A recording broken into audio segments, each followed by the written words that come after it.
Apa tulis di sini di balin dan muncul hadisnya. Kullu amrin setiap urusan di balin yang penting. La yubda'u fihi tidak dimulai padanya dengan Bismillahirrahmanirrahim, maka aqta akan terputus dari berkah.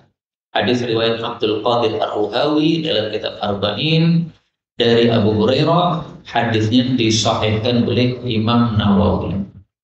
Tapi saya jujur, sebagian ulama mendhaifkan hadis ini.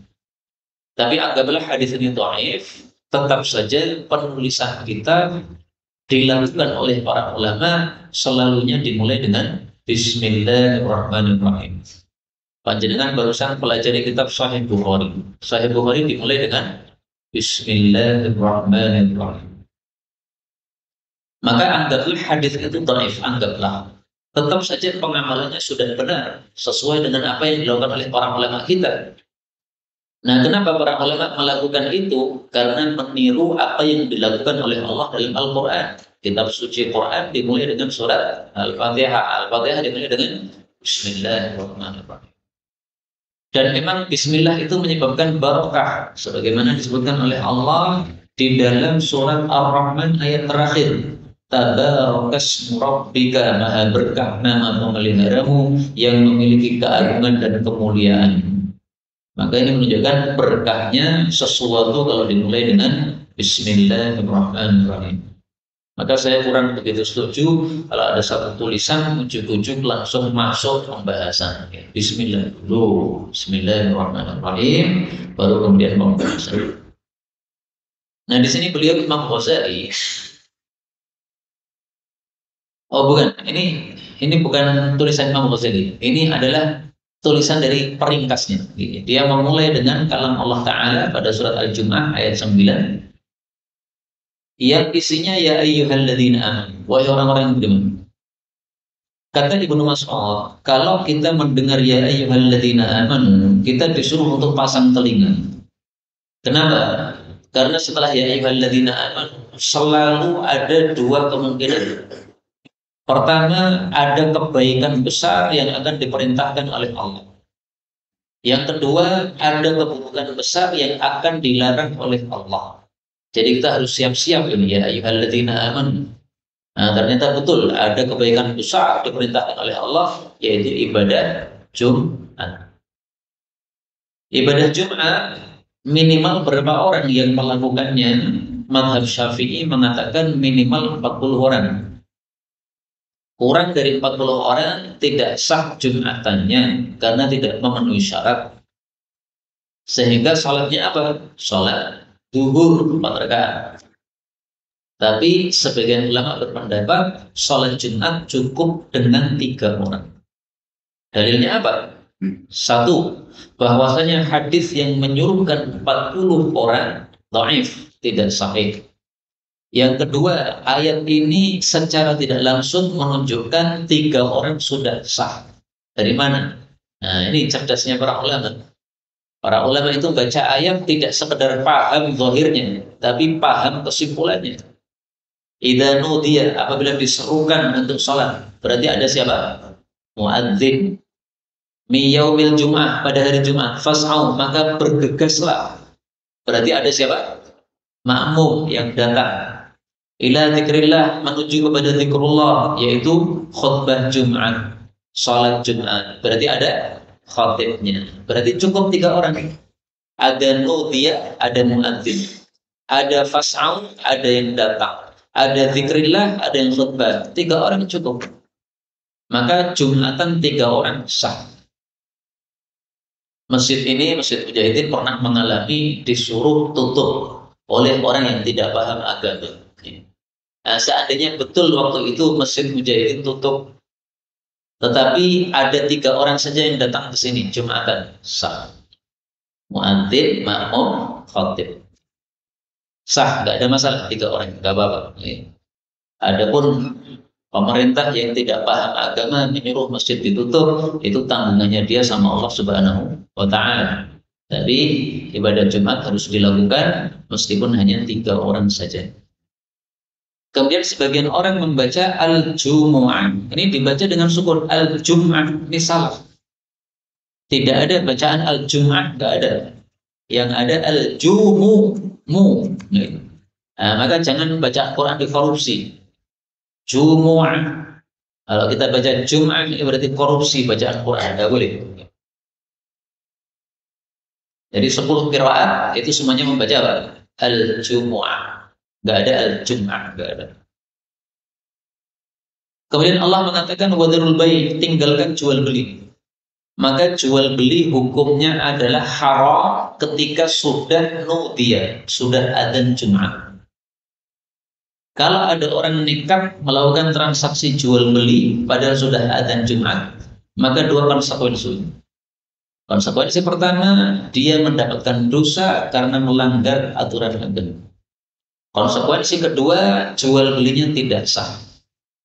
Kenapa? Karena kaidahnya mengatakan an-nahyu yufidul fasada. An-nahyu, larangan itu menyebabkan al-fasada, rusaknya muamalah yang dilarang tersebut. Nah, di sini baik jual beli dilarang oleh Allah. Kalau nekat berarti apa? Fasad, rusak. Rusak maksudnya tidak sah. Meskipun uangnya sudah dibayar. Berapa harga mobil? 50 juta. Uang sudah dibayar, mobilnya dibawa pulang, nggak sah. Berarti setiap hari dia memakai mobil yang bukan miliknya. Kenapa? Tidak sah jual belinya.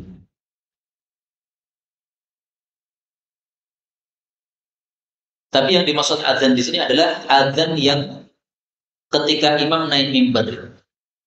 Karena sebagian masjid adzan Jumatnya berapa kali? 2 kali. Pertama adzan awal, setelah itu orang-orang pada sholat sunnah, setelah itu imam naik mimbar, kemudian adzan yang kedua. Nah, yang dimaksud di sini adzan kedua. Kalau adzan pertama, transaksi jual beli masih sah. Kemudian yang disuruh meninggalkan jual beli siapa? Para ulama mengatakan yang disuruh meninggalkan jual beli adalah yang wajib Jumatan. Berarti yang tidak wajib Jumatan, seandainya melakukan transaksi jual beli, sah atau tidak? Sah. Karena memang dia tidak wajib Jumatan. Nah, siapa saja yang tidak wajib Jumatan disebutkan oleh Nabi dalam hadis yang disahihkan oleh Imam Nawawi rahimahullah.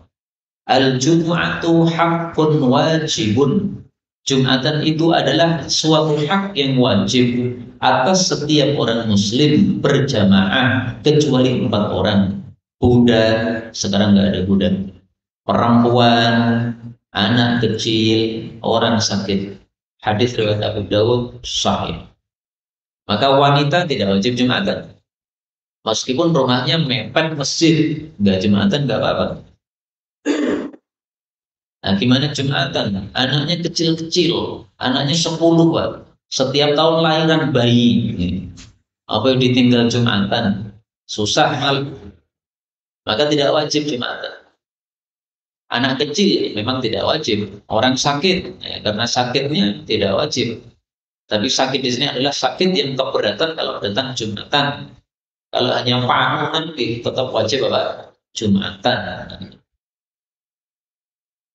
Maka seandainya ada seorang wanita jualan soto, padahal sudah ada Jumat, gimana? Sah, karena dia tidak wajib untuk Jumatan. Tapi alangkah bagusnya menghormati orang-orang yang ibadah Jumat, maka dia hendaklah melakukan ibadah sholat zuhur di rumah mereka masing-masing. Kemudian dimulai dengan sabda Nabi, wa qala Mustafa, dan bersabda Nabi Al-Mustafa. Al-Mustafa itu hamba yang dipilih oleh Allah Subhanahu wa Ta'ala. Ini julukan bagi Nabi Muhammad sallallahu alaihi wasallam. Inna yaumal Jumu'ah, sesungguhnya hari Jumat adalah sayyidul ayyam. Tokohnya para hari. Maksudnya hari yang paling utama. Wa a'dhamuha indallah, dan yang paling agung di hadapan Allah Subhanahu wa Ta'ala. Hadis riwayat Ibnu Majah, dan di dalam kitab Zawaid dikatakan sanadnya hasan. Hadis ini menunjukkan bahwa hari Jumat adalah hari yang paling utama dan paling agung di hadapan Allah. Yang dimaksud paling utama di sini adalah paling utama dari 1 pekan.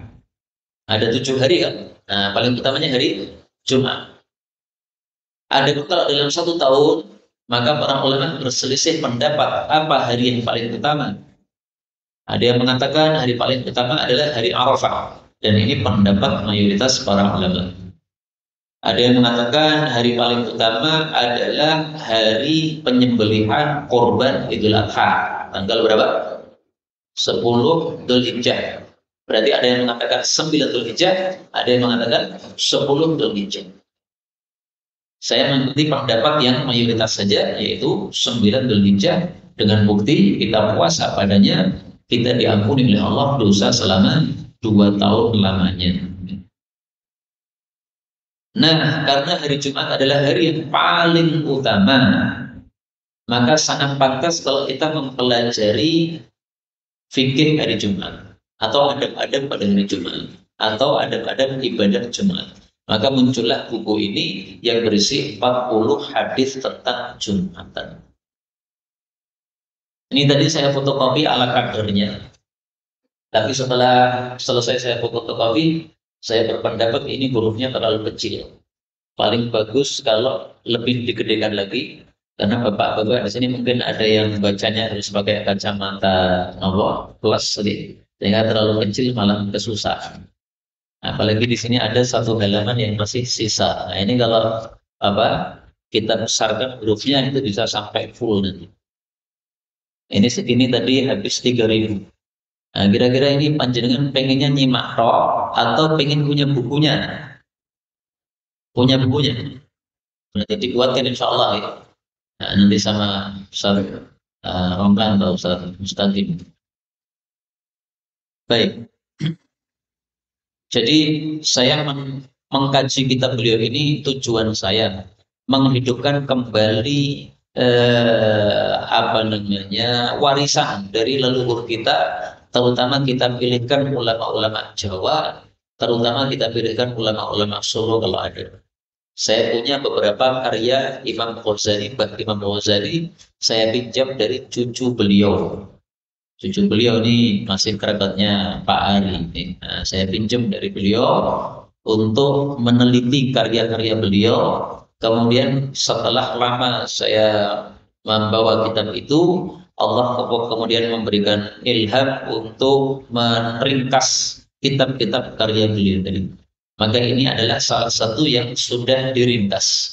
Ada lagi kitab-kitab yang lain tentang kunut subuh, bid'ahnya kunut subuh, karya Imam Ghazali. Ada lagi kitab Arba'in Tijaniyah, yaitu 40 hadis yang isinya tentang cabang-cabang iman. Nah, insya Allah kalau Allah berkehendak, setelah kita pelajari kitab ini selesai, maka akan kita pelajari kitab-kitab beliau yang lain. Nah, untuk pertemuan kali ini saya cuma membacakan muqaddimahnya saja. Amma ba'du, adapun setelah itu, fahada, maka kitab ini adalah mukhtasar, ringkasan Kitabil Jumu'ah, kitab Al-Jum'ah, ta'lif Syekh Al-Muhaddits Al-Jawi, karya dari seorang ulama ahli hadis dari tanah Jawa, namanya Syekh Imam Ghazali bin Hasan Ustad. Jadi ini bukan Imam Ghazali penulis kitab Ihya Ulumuddin. Kalau itu adalah Imam Ghazali dari negara luar negeri, kalau ini dari Solo saja. Rahimahullah ta'ala, dan Allah merahmati beliau. Muassisi, beliau adalah pendiri Madrasatul Islam, Madrasat Al-Islam, yang sekarang jadi salah satunya itu SMA Al-Islam Wonogowongso itu. Wa awwaluhu, adapun awal kitab beliau, tulisannya adalah Bismillahirrahmanirrahim. Alhamdulillah, segala puji hanya milik Allah, ala in'amihi, atas pemberian nikmat darinya, wa ifdalihi, dan pemberian karunia darinya, wassalatu wassalam, dan mudah-mudahan salawat dan salam ala Muhammadin, untuk Nabi Muhammad sallallahu alaihi wasallam, sayyidi khalqi, yang merupakan tokoh dari seluruh makhluknya Allah, wa ala alihi, dan untuk pengikut-pengikut beliau, wa sahbihi, dan sahabat-sahabat beliau, alladzina kanu, yang adalah mereka itu, ala nusrati dinihi, atas menolong agama beliau, wa sunanihi, dan sunnah-sunnah beliau. Para ulama mengatakan disunnahkan di dalam penulisan kitab dimulai dengan 3 atau 4. Pertama, bismillah. Yang kedua, alhamdulillah. Yang ketiga, salawat kepada Rasulullah Shallallahu Alaihi Wasallam. Ada lagi yang menambahkan syahadatain. Kenapa ditambahkan syahadatain? Karena Rasulullah bersabda, kullu khutbah, setiap khutbah, laisa fiha tasyahud, tidak ada syahadatain padanya, fahiya kal yadil jazma, maka itu seperti tangan yang putus. Hadis riwayat Abu Dawud. Tangan ini kalau putus, manfaatnya kurang banyak. Tapi kalau tangannya sempurna, manfaatnya banyak. Bisa untuk micer, bisa untuk mukul, bisa untuk mancing, bisa untuk nyablek wong turu pas pengajian, dan sebagainya. Maka manfaatnya banyak. Sehingga satu khutbah supaya manfaatnya banyak, dimulai dengan apa? Syahadatain. Nah, ini beliau memilih pendapat yang pertama, yaitu hanya dimulai dengan 3, bismillah, tahmid, salawat, tidak ada syahadatain. Ya mungkin pendapat beliau ini bukan khutbah, ini kitab. Kalau khutbah naik mimbar, baru syahadatain, mungkin. Kemudian kata-kata alihi, ini bisa diartikan keluarga beliau, bisa juga diartikan pengikut beliau. Saya lebih suka mengartikan pengikut. Kenapa? Kalau kita niatkan artinya ini pengikut, maka kita mendoakan orang yang lebih banyak. Sahabat Nabi termasuk pengikut beliau, tabi'in termasuk, tabi'un tabi'in termasuk. Kemudian generasi-generasi berikutnya sampai generasi kita, sampai anak cucu kita, sampai kiamat, semuanya sudah kenal. Nah, maka alihi diartikan saja pengikut-pengikut beliau. Sebagian orang mengatakan, saya dengar langsung dengan telinga saya, dan saya tahu orangnya yang ngomong itu siapa, namanya saya tahu. Cuman saya tidak mau menyebutkan namanya supaya tidak timbul fitnah. Seorang ustaz di Solo, dia mengatakan salah satu tanda-tanda orang Syiah itu kalau baca salawat ditambahkan wa alihi. Ini ngawurnya bukan main. Kalau memang salawat yang menyebutkan alihi itu tanda orang Syiah, berarti Imam Bukhari orang Syiah. Berarti Nabi Muhammad orang Syiah. Karena Nabi Muhammad ketika ditanya, ya Rasulullah, kami disuruh Allah selawat di dalam sholat, gimana cara selawat? Maka Nabi mengucapkan, ucapkanlah Allahumma sholli ala Muhammad wa ala ali Muhammad. Nah, makanya saya kadang-kadang itu heran, ini jadi ustaz tenan apa orang? Ustaz kok menampakkan kebodohannya di depan publik. Makanya dulu-dulu itu para ulama mengatakan, kalau kamu belajar agama, kemudian ilmunya sudah cukup, silahkan untuk nulis. Kalau ilmunya belum cukup, jangan nulis. Kenapa? Karena kalau ilmunya belum cukup, nulis itu sama dengan menampakkan kebodohannya sendiri. Nah, ceramah juga begitu. Kalau sudah belajar agama, punya ilmu cukup, silahkan bicara. Belum punya ilmu cukup, jangan bicara. Kecuali kalau kita ilmunya SD mengajar TK, silahkan. Ilmu kita SMP mengajar SD, silahkan. Jadi mengajarnya sesuai yang dikuasai saja. Nah, makanya saya kadang-kadang heran, ini jadi ustaz tangan orang. Kok mengatakan bahwa tanda Syiah itu salawatnya pakai alihi. Ya berarti Imam Bukhari orang Syiah. Berarti Nabi Muhammad juga orang Syiah mengajarkan alihi. Ngawurnya bukan main.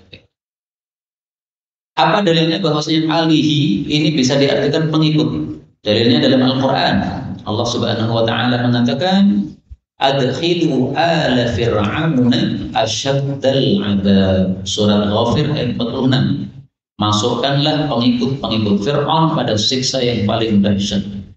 Ini ala Fir'aun tidak bisa diartikan keluarga Fir'aun. Kenapa? Karena kalau diartikan keluarga Fir'aun akan bertentangan dengan ayat yang lain, yaitu surat Ghafir ayat 28.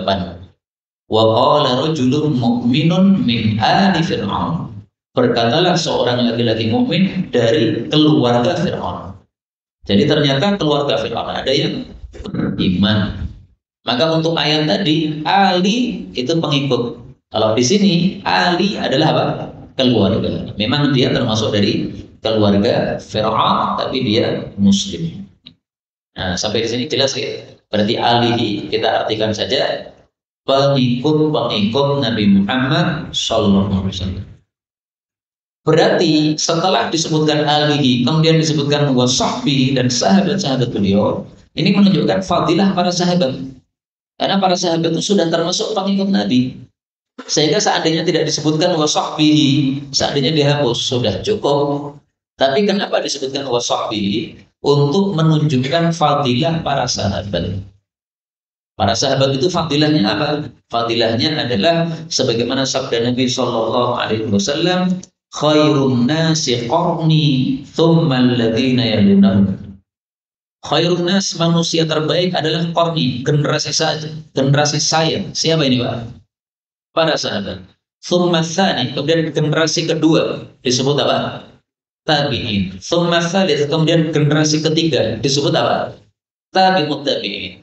Tsumma yaji'u qaum, kemudian datang suatu kaum la khaira fihim, tidak ada kebaikan pada mereka. Hadis riwayat Tabarani sahih. Jadi kita masuk generasi apa ini? Generasi wong elek-elek. Buktinya elek-elek.